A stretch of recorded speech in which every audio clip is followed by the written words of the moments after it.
नमस्कार। हर हर महादेव। सदगुरुदेव की अकारण अखंड असीम और अनवरत कृपा आप सभी पर सदैव बनी रहे। प्रिय दर्शकों, राशि फलादेश की श्रृंखला में आज मई महीने का सिंह राशि का राशिफल हम देखने जा रहे हैं। जैसे कर्म करेगा वैसा फल देगा भगवान, यह है गीता का ज्ञान। यद्यपि हमारे कर्म ही हमारा भाग्य बनकर हमारे सामने आते हैं, लेकिन माया का ऐसा प्रभाव है, उसकी शक्तियां हैं, दो आवरण और विक्षेप, जिसकी वजह से हम स्वयं ही भूल जाते हैं कि ये मैंने ही तो किया था। और इसका उदाहरण बहुत साधारण है। 7 दिन पहले क्या नाश्ता किया था, कम से कम याद कर लीजिए। तो आज की लाइफ में अगर हम नाश्ता याद नहीं रख सकते, 2 दिन पहले क्या भोजन हुआ था, किससे क्या बात हुई थी, वो याद नहीं रख सकते, तो कर्म की गति तो बहुत सूक्ष्म है। गहना कर्मणो गति ही, इसकी गति बड़ी गहन है। हम समझ नहीं पाते कि क्या हो रहा है। ऐसा ही कुछ राशिफल सिंह के लिए निकल के आ रहा है। आपके ऊपर अपने गुरु की, आपके इष्ट देव की कृपा ही है जो आपको बचाए रख रही है और आगे भी बचाती रहेगी, बशर्ते आपकी नीतिमत्ता वृत्ति जो है वह साफ रखने का प्रयत्न कीजिएगा। आपको तकलीफ हो रही है, लेकिन आपके वजह से किसी को तकलीफ हो, इससे बचिएगा, क्योंकि आगे का समय ऐसा आने वाला है कि काफी चीजें बूमरैंग होके आप ही के ऊपर वापस आ सकती हैं। अतः किसी भी रिएक्शन के लिए, किसी भी प्रतिवाद के लिए बड़े नपे तुले ढंग में उत्तर दीजिएगा सामने वाले को। ऐसा ना हो कि आपने छोड़ा गया बाण आप ही पर उलट कर आ जाए। तो देखते हैं क्या होने जा रहा है सिंह राशि के लिए मई के महीने में। लगभग हम देखें तो केतु है आपके धन स्थान में बैठे हुए, आपके अष्टम स्थान में राहु शुक्र शनि बुध, ये चारों ग्रह 8वें ग्रह में बैठे हुए, घर में बैठे हुए हैं।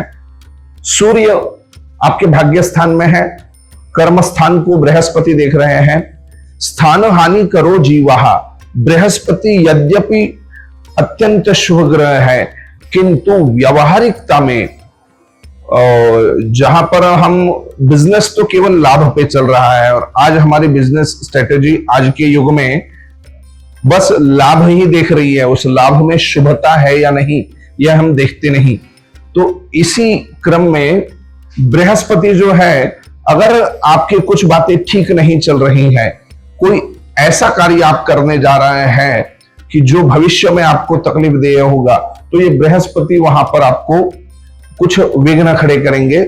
उसमें इनका साथ आपको नहीं मिलेगा, क्योंकि देवगुरु बृहस्पति लाभ से पहले शुभ देखते हैं। अगर वह शुभ है, आपके लिए कल्याणकारक है, तो ही वह कार्य आपके पूरे होंगे, अन्यथा गुरु कृपा आपको वहां पर बचाएगी। आपको लगेगा कि मेरे कार्य अटके हुए हैं, आपको लगेगा कि मेरे काम बन नहीं रहे हैं, लेकिन वो न काम का बनना, काम का अटके रहना कहीं ना कहीं भविष्य में आपके लिए लाभकारक सिद्ध होगा। तो अपने मन को थोड़ा समझाइए, कार्य को पूरे ढंग से फिर से देखिए। हो सकता है कि कोई गलती आपके ध्यान में आ जाए। दूसरी बात, 14 मई को रवि मेष से वृषभ में जाएंगे, माने मेष से वृषभ में, यहां आपके कर्म स्थान में बड़ा सुंदर योग बनने जा रहा है। तो जो काम अटके हुए थे वो बनना शुरू हो जाएगा। 14 मई के बाद में कुछ रास्ते खुलेंगे। तब तक ये बृहस्पति आपको मंथन के लिए प्रेरित करेंगे। अपने विचारों को शुद्ध करने का प्रयत्न कीजिएगा। साथ ही में 7 मई के आसपास बुध का भी मेष राशि में आगमन होगा, और साथ में 23 मई के आसपास बुध ऊपर जाएंगे, जो बुधादित्य योग आपके कर्म स्थान में बनेगा। यह कर्म स्थान का बना हुआ योग जो काम आपके अटके हुए हैं ना, वो आगे निकालेगा, आगे बढ़ाएगा। बुद्धि चतुरता से कुछ काम आप करने के लिए राजी होंगे। आपको ध्यान देना है अपने शत्रुओं पर। ऐसे तो इस दुनिया में हमारा कोई शत्रु होता नहीं, लेकिन अगर कोई ऐसा कह दे कि मेरा कोई शत्रु नहीं है, तो उसके दो परिणाम या दो कंडीशंस है, बस उसी कार्य में किसी के शत्रु नहीं होते। एक तो वह व्यक्ति किसी गलत को भी कुछ बोलता नहीं, तो वह लोभी और लालची मक्कार व्यक्ति है कि आपके सामने कोई कुछ गलत कर रहा है और आप उसको बोलते नहीं हो, बस अपने लाभ का विचार करते हो, तो ये मक्कारी है। और दूसरा, वह व्यक्ति कर्महीन होगा, कुछ करते ही नहीं तो कोई रोकेगा टोकेगा क्यों। तो इन दो लोगों के ही केवल ऐसा होता है कि इनके कोई शत्रु नहीं। बाकी आप अच्छा कार्य कर रहे हैं तो शत्रु होंगे। यहां कोई दैवी अवतार ही हो जाए, जैसे भगवान परमात्मा श्री कृष्ण अजात शत्रु थे, वो किसी को शत्रु नहीं मानते थे, लेकिन जन्म से ही हजारों शत्रु उनको मारने आ रहे थे। धर्मराज युधिष्ठिर अजात शत्रु थे, वो किसी को अपना शत्रु नहीं मानते थे, लेकिन दुर्योधन उनके खिलाफ खड़ा हो गया, फिर भी उसको शत्रु न मानते हुए उसका भला करने गए, आखिर में वनवास भोगना पड़ा। तो ध्यान रखिएगा, अपने शत्रुओं को ध्यान रखे। यह मंगल जो आपके व्यय स्थान में बैठे हुए हैं, ये दशम पे स्थान देकर इस मई मास में सिंह राशि वालों को यह ध्यान में आएगा कि शत्रुओं द्वारा कुछ पीड़ाएं हो सकती हैं, शत्रुओं द्वारा कुछ ऐसे कार्य आपके लिए हो सकते हैं कि जिससे आपको एक समस्या का सामना करना पड़े। इस समस्या से बचने के लिए आपको एक दो उपाय वीडियो के अंत में मैं बताऊंगा। तब तक इतना जान लीजिए कि आपको फायदा कहां से होने वाला है मई मास में। मई मास में आपको फायदा होगा अपने व्यवहार से। स्ट्रेटेजिकली जो चीजें आप कर रहे हैं, बिजनेसमैन है तो अपने स्ट्रेटेजीज पे थोड़ा ध्यान दे। अगर आप जॉब पर्सन है, कहीं नौकरी कर रहे हैं, तो अपने वरिष्ठ लोगों से, अपने बॉस से या कॉलीग से अच्छे ढंग से व्यवहार हमारा रहे, इस पर ध्यान दीजिएगा। और अगर आप विद्यार्थी हैं तो पढ़ाई के लिए अच्छा समय है। हो सकता है कि हमें उस पढ़ाई का प्रतिफल तुरंत ना सामने दिखे, लेकिन करते रहिएगा, आगे अच्छा समय आने वाला है। जब यह सूर्य यहां संक्रमित हो जाएंगे तो एक अच्छा योग यहां बना रहे हैं। साथ में ही बुध आएंगे तो बुधादित्य और बृहस्पति ऐसे कार्य जो पहले हो नहीं रहे थे वो आसानी से बन जाएंगे। किसी के पास आपकी कुछ चीजें रह गई है, कुछ अटक गया है, कुछ पैसा रह गया है, कोई काम किसी से करवाना था वो कर नहीं रहा है, अटके हुए जो कार्य है वो 14 मई के बाद यहां कहीं बनते हुए हमें दिख रहे हैं, खास करके बिजनेस सेक्टर से जुड़े हुए लोगों का। अगर शेयर्स में या कमोडिटी में आप हैं तो बड़े बच के रहिएगा। हो सकता है आप खुद तो डूबेंगे, औरों की भी नैया लेके डूब जाए। तो किसी और की जिम्मेदारी अपने ऊपर लेना इस समय अगर आप टाल सकते हैं तो यही आपके लिए ज्यादा अच्छा होगा। कुल मिलाकर कुछ खट्टा कुछ मीठा, कभी खुशी कभी गम, इस ढंग का यह वातावरण दिख रहा है। लेकिन एक याद रखिएगा, समस्याएं सबके जीवन में आती है, कोई बिखर जाता है, कोई निखर जाता है। तो हमारे प्रयत्न ये ध्यान रखेंगे कि इन समस्याओं से हम बिखरने वाले हैं या निखरने वाले हैं। अगर निखरना है तो कुछ उपाय मैं आपको बता देता हूं, बाकी बिखरने वाले तो बस पेन अच्छा नहीं मिला इसलिए भी बिखर जाते हैं, वो अपने ढंग की बात रखें।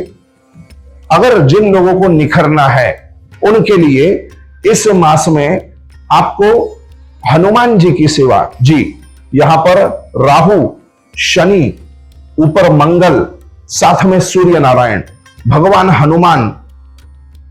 हनुमान जी की सेवा करना, सुंदरकांड का पाठ करना या करवाना, हनुमान कवच के पाठ करना या करवाना, हनुमान जी का कुछ भी यजन याजन, हनुमान चालीसा के 108 पाठ, 1000 पाठ, ऐसे कुछ आप करवा सकते हैं तो अति सुंदर कार्य होगा। इसी के साथ साथ यह कुछ ना करे तो एक रामबाण अत्यंत सुंदर उपाय है। वाल्मीकि रामायण का सुंदरकांड का पाठ एक ही पाठ करवाना पर्याप्त हो जाएगा। आपको अगर इसकी व्यवस्था नहीं मिलती है तो इस प्रकार का कोई भी कार्य करवाने के लिए आप हमारे नंबर पर संपर्क कर सकते हैं। हमारे यहाँ उत्तम प्रकार से प्रशिक्षित पंडितों की व्यवस्था है जो हमारी ही पाठशाला में सीख कर तैयार हुए हैं, जिन्होंने वेद का गुरु परंपरा से अध्ययन किया है और उस अध्ययन की परीक्षा भी गवर्नमेंट लेवल के स्तर पर प्रदान की हुई है। तो हनुमान जी का कुछ भी अनुष्ठान करवाना आपके लिए अच्छा हो सकता है। भगवान श्री रामचंद्र का जाप करना, श्री राम जय राम, इस ढंग का जाप करना आदि आदि कार्य आप कर सकते हैं।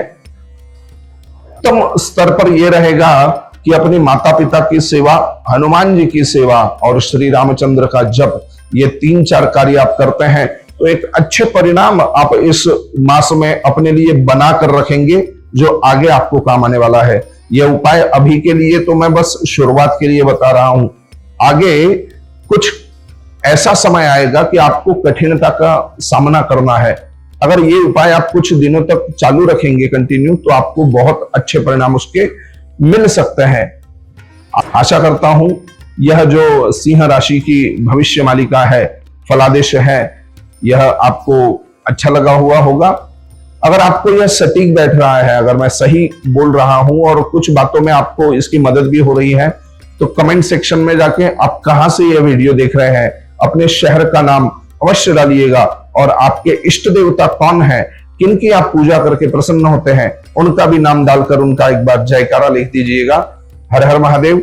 फिर से मिलेंगे आपको आपकी राशि के साथ, आपका भला किसमें होगा यह लेकर। तब तक के लिए सावधान रहे, सतर्क रहे और अपने कल्याण के लिए नित्य प्रयत्नशील रहिएगा। हर हर महादेव।